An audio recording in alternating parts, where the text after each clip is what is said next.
Welcome back to Shimrath Plays Caves of Qud. Yishwamod has stumbled and fumbled traveling west along the river after clearing the Snapjaw Fort and has been unable to locate the workshop of the gunsmith? Yeah, it was a gunsmith. But we have discovered some ruins, so we're going to take this opportunity to explore these ruins. And hopefully we don't find anything too terribly dangerous within and get ourselves killed. But it's always a possibility. Caves of Qud is full of danger, and that's just how it goes. So there's a treasure chest, but to the south there is a beetle bum. The beetle bum luckily is neutral to us, so we don't have to worry about an orbicular beetle that roams and ingests. I think a beetle bum will basically eat items that are laying around. So if there's stuff on the ground, I think he'll pick them up. I believe so. In here we find there's another musket, but there's a small box. We're gonna go ahead and tab to pick all this stuff up, and we're gonna go to our inventory, and we're gonna examine this small box because that's something special. You make some progress understanding the box of crayons. Alright, we now have a box of crayons. You may ask, what use is that? It's not useful. I don't think it has a use in the game, but it will fetch some money, right? As sort of a strange artifact of the world that came before. Folks are interested. Since you can move into the square of a creature that is not hostile to you, so I was able to get past that beetle bum even though he was blocking the door. Okay, it looks like this building is basically explored, but there are more buildings around, and we shall explore them. Here's a glowfish. I don't think glowfish are generally hostile to the player unless you do something to mess up. Oh, I just made the cardinal mistake of holding down the key instead of exploring in the proper way. Okay, here I'm going to stop because I see a building. Okay, there's a question mark up there, which means my sense psychic has been activated. So at this point, Yishwamod gets very serious, thinking it could be one of the cultists of the Sightless Way up there. So I don't want to break cover if I don't have to. Instead, I will sneak about, perhaps, and try to discover what kind of creature it is. It is not a creature of the Sightless Way. It's instead some kind of giant slug creature. Okay, so there's a weird building with no entry, which is odd. Here's another building. If it has no entry, then we can't get to that creature that's inside. We can't. We cannot. Very strange, very strange. Inaccessible buildings. I'm going to go ahead and click Auto Explore just to uncover the rest of the map. Make sure there's no treasure lying around or something like that. All in all, these ruins were not very exciting. I was kind of hoping there would be a stairway leading down inside one of these places, but we didn't get so lucky. And I think the concrete is hard enough that there's no way we can break through it to get into whatever's there. So let's go to the overland map and see how far off course we are. We are quite a few squares away from the Snapjaw village. I'm going to just go back there, and then I'm going to use, let's go back to the Snapjaw Fort. I'm going to look at our quests again. Located west along the river that runs through a Snapjaw Fort. Okay. Alright, if it says it's west, it must be west.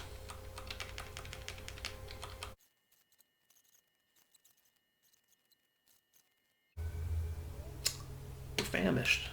Alright. Let's just go one more map over. Oh boy. Hills. Okay, we're famished and there's fights to do. So let's shoot this guy. And then I think we'll just go ahead and make camp. And then we'll whip up a meal. You toss a swaddled flake of shale, a liberated flake of shale, and an ear seed into a pot and stir. You eat the meal. Okay, we are now sated and quenched. We'll just leave our fire burning and head down this way. I don't think we are any closer to discovering our goal, but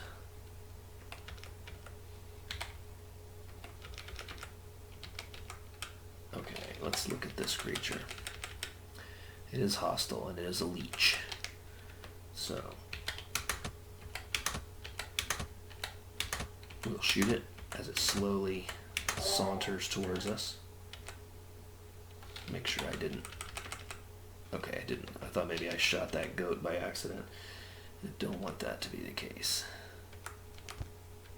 Oh, I guess I'm not the only one that doesn't like leeches.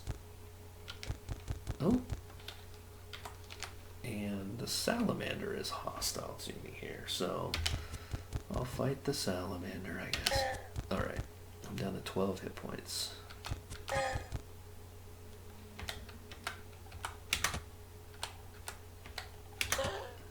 Alright.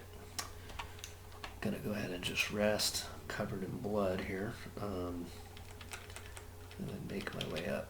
Oh boy, there's another one.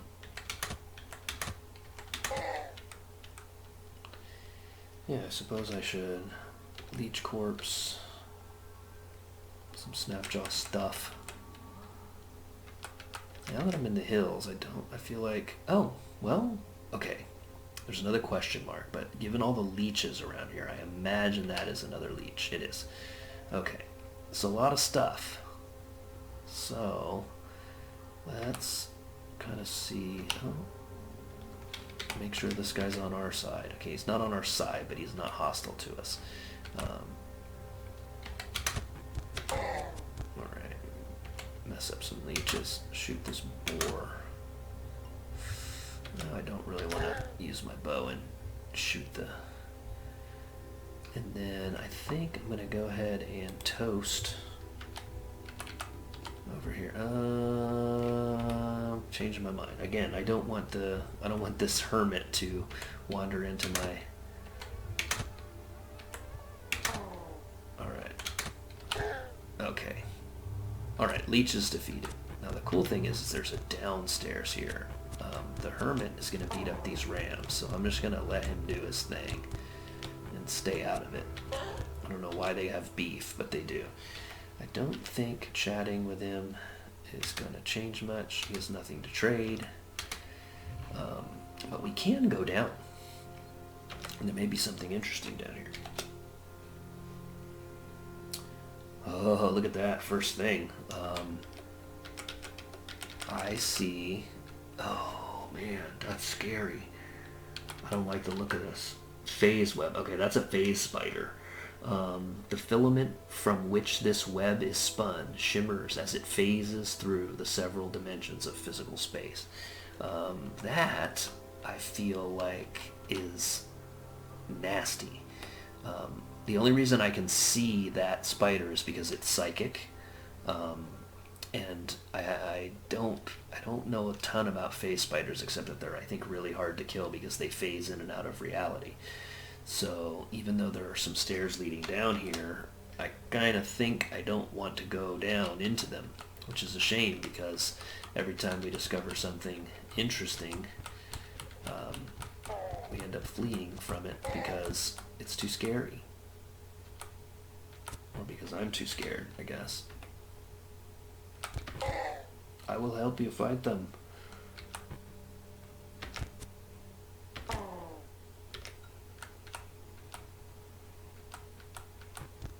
Spent a lot of time covered in blood in Caves of Qud. And here comes a crocodile. Yeah, you know, I feel like we are way off course as far as completing our mission. Alright, we've killed the crocodile. But we're getting more experience for cruising around, beating things up. And we are an adventurer now, so it's kind of what we do for a living. Let's go ahead and make our way back to the village. I don't think, there's no way we can get more information about where this place is supposed to be, but we can go back to Sapod and we can sell the stuff that we have, and we can also, alright, those are the locations of our other things. Alright, so here we go. Hopefully we don't get lost, and we are lost. So, we will have to find our way back.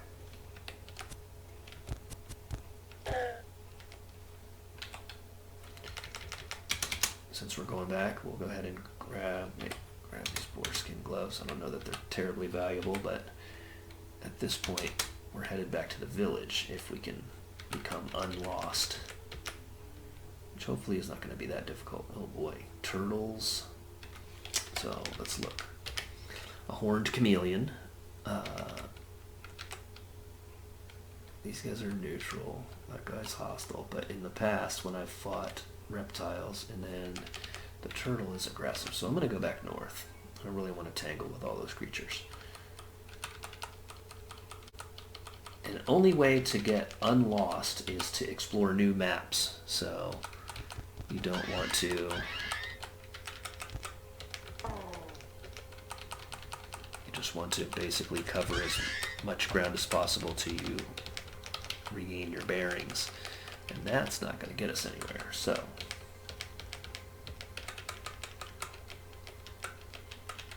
we'll go this way.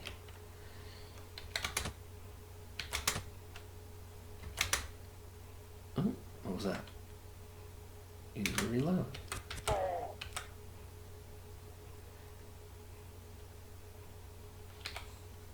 We got the Witchwood Wreath. Hey, we spot a Thedromad caravan. Cool. Well, that was a good, that was not a bad way to get lost. So there are some folks here. There is a caravan guard, right? Thedromad caravan guard, and a great saltback. Words fail to contain the paradox of her domesticated immensity. Drifts on the cultural seas have swept a particular fable to your attention. Long ago, far away, folks supposed all of everything rested on the back of a world tortoise. Surely that flight of fancy came to someone gazing on a great saltback. Or does your own vision echo through the past to partake in its creation? So essentially, there's this giant turtle, and it's, you know, I imagine the Thedromad merchants and guards riding atop it and looking for people to trade with out in the wilderness. So we're going to chat with the merchant, and the merchant tells us where we are, and we're no longer lost. So that's a good thing. But also, we can trade. Okay, so before we go into our items and see what we want to get rid of, let's look at what they have. Of course, we can get more ammunition. Isakari Sunveil. What does that do? It provides 1 dodge value, gives you plus 200 reputation with the Isakari tribe, and plus 10 heat resistance. Ah, a veil cut from thin, flame-retardant fabric woven by the Isakari nomad tribes. Got some artifacts here. Vine wafers, star apples. No fantastic weapons or anything like that. An advanced toolkit. So if I was a tinkerer, I'd probably be interested in something like that. And then that. Alright, so we are going to go ahead and get rid of a bunch of stuff here. I think I press enter to mark them. Yep. Not wearing any of this stuff, so there's a reason not to get rid of it. We'll keep all our ammo. Anything we can eat we'll keep. And then we're going to get rid of these serrated, jewel-encrusted kukri. Wow, that's a pretty good thing there. Jewel-encrusted is valuable because of the jewels, I think. I wonder if it would be more valuable as a similar to a trade good because it's so valuable. Let's not sell it yet. Let's hold on to it. And I'm not going to sell my electricide longsword since I started with it. And then I can get rid of this short bow because I already have another one. And then these things, honestly, I can't use them, but I'll hold on to them. And then these are my trade goods, so we're not going to necessarily sell them. We might sell the box of crayons, because it probably is worth more than it weighs. And then we don't really want anything they have, but we will probably buy up all of their arrows and slugs and steel arrows and wooden arrows. And then we will offer it up. The Thedromad trader will have to pony up 169 grams of fresh water. Yeah, okay. There we go. Got rid of a bunch of our stuff, and now we have a whole bunch of water to carry around. So let's look at our inventory in the water container section and use the arrows to open it up. Yeah, so basically we are carrying around all this water at this point, and that's good because we're wealthy, right? We have plenty of water to drink, but also every one of those full containers weighs 17 pounds. So that's a lot. The good thing is we know where we're at now because he told us where we were at, and we can now travel directly to the village and hit the greater than key to head into the village. All right.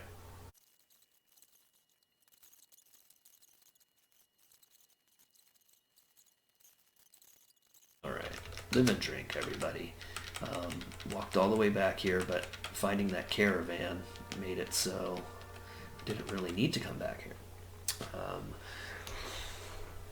So we were unable to find the workshop, and I don't really want to go wander aimlessly around the area looking for it. So instead, maybe we go find Dur. It's located 2 to 6 parasangs east of a secluded merchant from the consortium of Phaida, and we have that on our map, so we can go there instead. Let's do that. It is down here in the salt marsh. In stagnant pools, luminous lilies compete with the ribbon of the stars in the night sky. Under the salt sun, though, they shrink into the shade of brine weed. There is a secluded merchant from the consortium of Phaida here. So, let's go. We're going to be headed through the swamp. Likely get lost, but maybe not. And we got lost. Okay. Not a big deal. Since we're on the edge of the map, we'll just go down here. Got some snapjaws cruising around. Go ahead and dispatch them. Grab their copper nuggets, of course.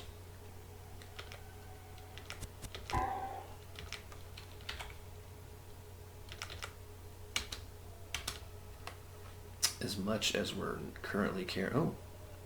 Oh. Overburdened. Okay, so like I said, that was a problem. Never mind. I picked up the entire snapjaw.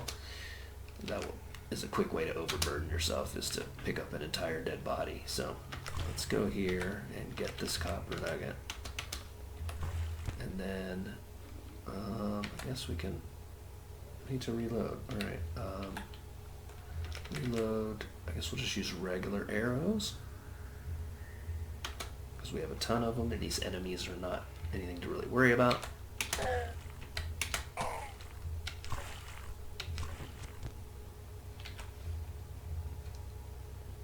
Just looking at what they've dropped.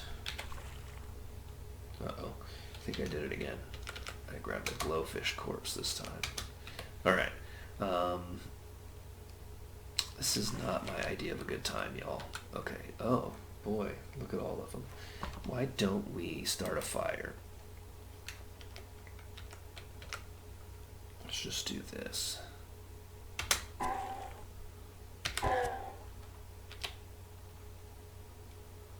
Alright, burned them up. Unfortunately, it looks like burning them also burns everything they own, but it's not like we were fighting them to get loot.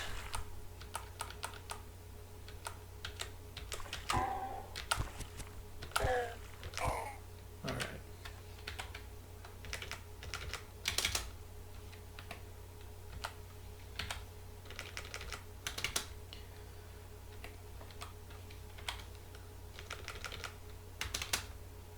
Counterweighted club.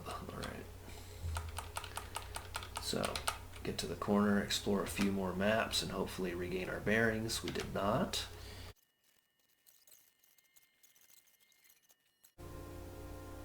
When we hit desert, we know we've gone too far. Okay, we have regained our bearings. Let us then go to the overall map. We are very close to where we want to go. We'll go down. And I'm assuming that this merchant that we heard so much about is around here somewhere.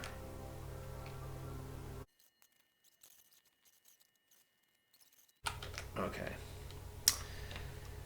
Clearly, I'm not very good at finding stuff in Caves of Qud. Alright, we're in the hex we need, and we know, according to the quest log, that 2 to 6 parasangs east of a secluded merchant from the Consortium of Phyta. We did not find that secluded merchant, but 2 to 6 parasangs east. Another thing I don't know is how large is 1, 2. I don't know if 2 squares is a parasang, but why not, right? Famished. Let's cook a little something up.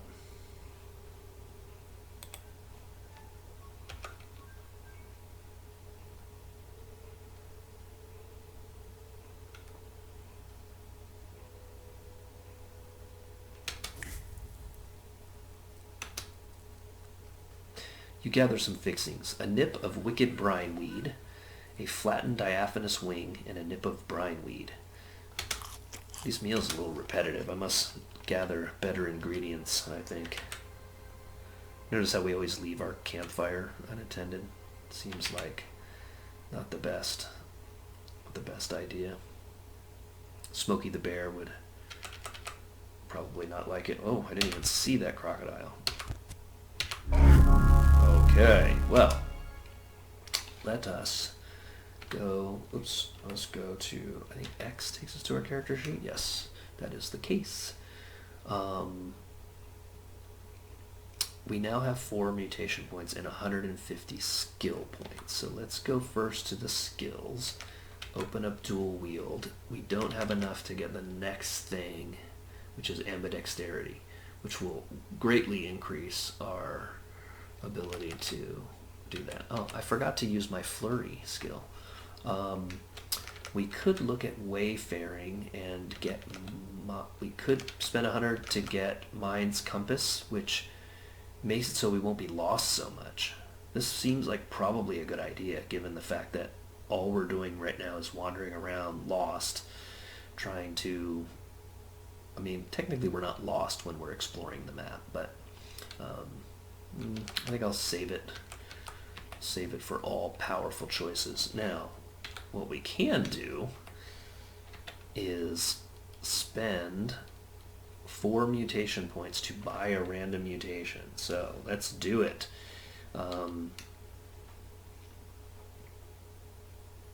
Here we go. It said capital M, but it didn't work, so I'm pretty sure it's little m. Are you sure you want to spend 4 mutation points to buy a new mutation? Yes. Okay, here, oh my god, that is so lucky. Alright, here are our choices. We can get multiple arms, which means we'll have an extra set of arms, and there's a 10% chance for each extra arm to deliver additional melee attack whenever we make a melee attack, but because we have dual wield, I think that'll all be up to like 35, which is our current percentage. Or we could, and the reason I say that was crazy lucky is because we're doing a dual wield character, and multiple arms in dual wield is like the best. Well, maybe not the best, but it's clearly, there's clearly a lot of synergy here. Precognition, peer into the near future. You may activate this power and then later revert to the point in time when you activated it. So you can essentially activate your precognition, go explore an area, and if you get killed, you can revert back to the moment and kind of know what to expect in the next. So it's very good for like exploring ahead. Siphon Vim, Hash Rashram had this, right? Bond with a nearby creature and leech its life force. We are definitely going to take multiple arms, right? So you just go up and down, pretty sure space. You gain multiple arms. Ta-da! Now, multiple arms looks like something, okay. Every time you rank this up, it looks like you get 3% more chance to attack with the additional arm. I believe, I don't know for sure, that our dual wield is going to work for, yeah, I believe it said that. No, maybe I'm wrong. Your chance to strike with an offhand weapon increases to 35. So maybe dual wielding is not automatically for every weapon in your arm. Flurry says you get to make an attack with every hand. So that's good. I just need weapons to put in those arms. So let's look at what we have on us. We could use the kukri, the jewel encrusted kukri. We might as well wield it while we're doing our thing. So let's say equip, and then let's put the electrified short sword in. And then let's look at our equipment. Wrong way. Here we go. Now, upper right hand, which is our main hand, has the folded carbide longsword. Upper left hand has the carbide longsword. Lower right hand is the jewel encrusted steel kukri, and the lower left hand has the electrified iron short sword. All right, so very cool. What we discovered in the world was not terribly cool this last 2 sessions, as we flounder around and are unable to find the locations of our quests, but just defeating creatures and having experience raised our experience level up high enough that we have grown an extra set of arms and now can wield 4 arms in combat. So it should be fun to wander to a new location and potentially get in some fights now. Hopefully we'll be able to do that. Let's just get to a little bit of a grassy area here, and I think we're going to call it an episode. Yeah, thanks for watching, and we'll see you next time.